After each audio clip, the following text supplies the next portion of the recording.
LS전선 아시아는 충분히 수혜를 받을 것이다.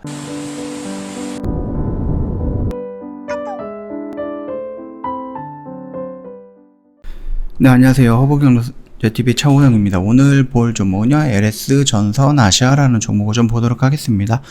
해저 케이블 투자 늘리고 있습니다. LS전선, 그래서 아시아 공략 속도를 낸다, 이런 이슈가 나왔는데, 요거를 좀 보도록 하겠습니다. 우리가 그 LS전선을 좀 직접적으로 좀 보고 싶은데, 아직 뭐 코스닥이나 코스피 상장되지 않았기 때문에 LS전선 아시아 그 자회사 쪽을 좀 보도록 할게요.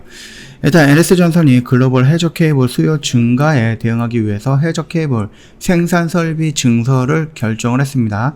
대만을 중심으로 해서 수요가 늘어나고 있는 아시아 해상풍력 시장을 적극 공략할 방침이다 말씀을 드렸죠.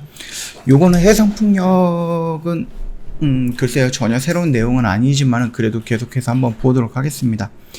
26일 업계에 따르면은요, LS전선 최근 해저 케이블 생산 설비 확대에 2023년에는 1859억 정도의 신규 투자한다라고 공시를 했고요.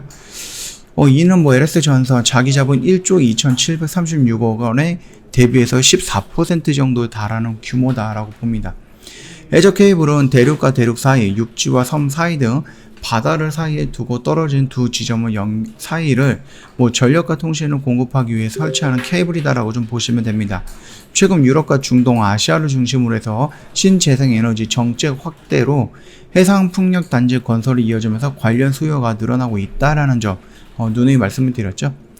해저 케이블은 깊은 바닷속에서 24시간 안정적으로 전력을 전달해야 하는 높은 기술력과 특수 설비가 필요하고요. 이로 인해서 진입 장벽이 높은 것으로 알려져 있는 부분이죠. 현재 글로벌 해저 케이블 제조 시공 시장은 LS전선과 시장의 넥상스, 그 다음에 이탈리아의 프리즈미안, 그 다음에 일본의 스미토모, 네 곳이 조금 분할이 되고 있거든요. 초고압 전력선과 해저 케이블을 합한 LS전선 수주 잔고가 2019년 말인데 1조 9천억 정도, 올해 1분기 기준으로 해서 2조 3,400억 정도로 한 23% 정도 증가를 했다라고 합니다. 설비를 증설하기로 한 것은 대만을 중심으로 이어지고 있는 아시아 쪽의 해저 풍력 시장을 공략하기 위해서고요. 포화 상태에 접어든 유럽 해상 풍력 시장에 비해서 아시아 시장은 아직 초기 단계로 성장 잠재력이 크기 때문입니다. 또 시장 경쟁자인 그 유럽 기업에 비해서 지리적 이점도 갖춰서 가격 경쟁력을 확보할 수 있을 것으로 판단하고 있는 거죠.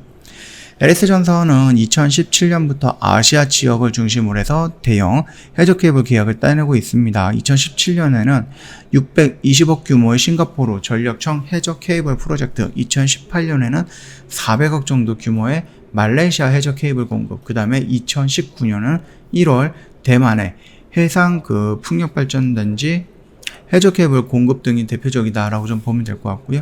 지난해 11월에 세계 1위인 해상 풍력 개발업체인 덴마크와 오스테드 5년간 초고압 해저 케이블 우선 공급권을 계약을 맺었습니다. 이에 따라서 아시아 등에서 오스테드가 진행하는 해상풍력 단지 건설 사업에 필요한 해저 케이블을 LS전선이 우선 공급할 수 있게 되었다라는 부분이고, 오스테드는 현재 인천 연안에서도 아시아 태평양 규모 최대 규모인 1.6기가 해상풍력 단지를 건설을 지금 추진하고 있습니다. 우리나라에서도 적극적으로 도와준다, 이런 식으로 언급이 되어 있었던 부분이었죠.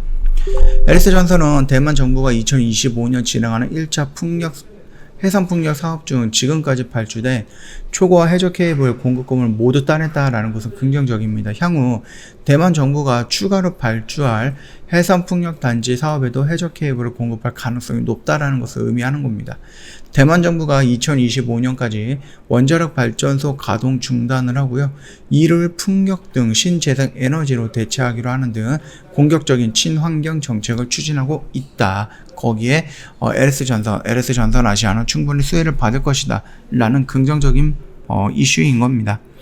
LS전선이 이번에 증설하는 설비 교류송전 케이블이 아닌 고압 직류송전 케이블을 생산하는데 매출 상승에도 기여할 것으로 기대가 되고 있습니다. 직류송전은 단가는 높은데 교류송전에 비해서 전력 손실이 적어서 장거리 전송에 적합할 최근 많이 채택이 되고 있는 부분이고요. 관련자는 아시아에서 진행하는 해저 케이블 사업이 LS전선의 유럽 업체 대비 거리상 이점이 있고 이점이 있어서 경쟁력이 있다라는 거거든요. 다만 이번 설비 증설에 투입되는 투자금과 투자 기간이 향후 진행 과정에서 변경이 될 가능성은 있다라는 겁니다. 이 거리상 이점이라는 건 뭐예요? 바로 배송료 같은 거를 좀 말하는 거겠죠. 운반료 같은 것들. 유럽에서 만들어갖고 여기 아시아까지 운반하는데 그것도 좀 적지 않은 돈이 나갈 거라서 아무래도 아시아 쪽에 진입이 되어 있는 아시아 쪽에서 거점을 형성하고 있는 LS전선이 유리하다, 이런 부분일 수도 있다, 그렇게 좀 말씀을 드리겠습니다. 말씀을 드렸듯이 얘는 여기서 진입을 했죠. 그래서 요 라인에서 어느 정도 정리가 필요하고 올라가는 부분 또 밀리면 여기에서 또 매수가 가능하다 언급을 해드렸고요. 매수하고 단가 올라갔지만 여기에서 어떻게든 지금 매물대는 있는 부분이라서 지금 뭐 단기적인 관점으로 보기보다는 신재생에너지, 그 다음에 해상풍력 이런 쪽으로 엮어서 본다라고 하면은 기간이 조금 필요할 겁니다. 그렇기 때문에 지금 당장 막 이렇게 올라가는 것보다는 한 차례 올라갔으면 한 차례 조정을 받고 또다시 한번 이렇게 올라가는 모습이 나오지 않을까라고 생각을 하는 부분이거든요. 그러니까 좀 천천히 접근을 하시는 것도 괜찮다. 지금 당장 우리가 요 언저리까지 밀리면은, 그리고 요 언저리까지 밀리면 분할로 이렇게 매수하는 관점으로 접근해도 괜찮다라고 했는데요. 결국은 얘가 이 박스권을 어떻게 요리하느냐. 지금 당장 우리가 좀 예상하고 있는 가격대 요 라인까지 오긴 했는데 여기 라인을 본다라고 하면 여기 박스권의 하단이거든요.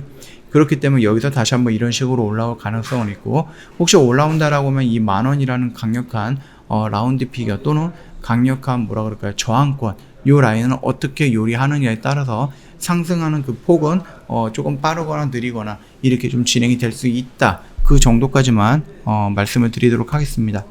저희 허브경제TV 홈페이지 오시면요, 럭키7이라는 이벤트 진행을 하고 있습니다. 1년에 120만원 큰 폭으로 할인을 해드리고 있으니까 참여하시면 될 것 같고요. 1년에 한 번 하는 방송반 1+1 이벤트 또는 2+2 이벤트 진행을 하고 있습니다. 이런 방송반 같은 경우는 뭐 한 달, 두 달 저희가 그런 간격으로 진행이 되는 게 아니라 1년에 한 번 하는 이벤트이고요. 그것도 뭐 한 달 동안 길게 하는 것도 아닙니다. 게릴라성 이벤트이기 때문에 딱 일주일 진행을 하는 겁니다. 이제 남아있는 거는 7월 30날까지이기 때문에 오늘 제외하면 영업일로 딱 4일 남았고요. 이런 기회는 두 번 다시 없다. 그렇게 좀 말씀을 드리겠습니다. 이 기회 놓치면은 2021년이 아니라 2022년 여름에 다시 봐야 된다. 그렇게 좀 말씀을 드릴 거니까 기회가 왔을 때 좀 잡아라. 그렇게 좀 말씀드릴게요. 그리고 저희 홈페이지 보면은요, 카톡 친구 추가하는 방법에 대해서는 이렇게 좀 사진으로 올려놓은 거 있으니까 이거를 보시고 나서 정확하게 친구 추가하시고 저희한테 뭐 종목 지도를 좀 달라, 무료 추천 종목 좀 달라, 이런 식으로, 아니면은 방송반은 어떻게 하는 거냐, 방송반 가입을 하고 싶다, 아니면 VIP 쪽 어떻게 하는 거냐, VIP 상담받고 싶다, 이런 식으로 조금 문의하실 거 있으면 언제든지 저희한테 카톡 친구 추가하시고 문의를 먼저 남겨주시면 저희가 적극적으로 대응을 해드리도록 하겠습니다. 자, 오늘 영상은 여기서 좀 마치도록 할게요. 영상 도움이 됐다 그러면 구독과 좋아요 한번 부탁드리겠습니다.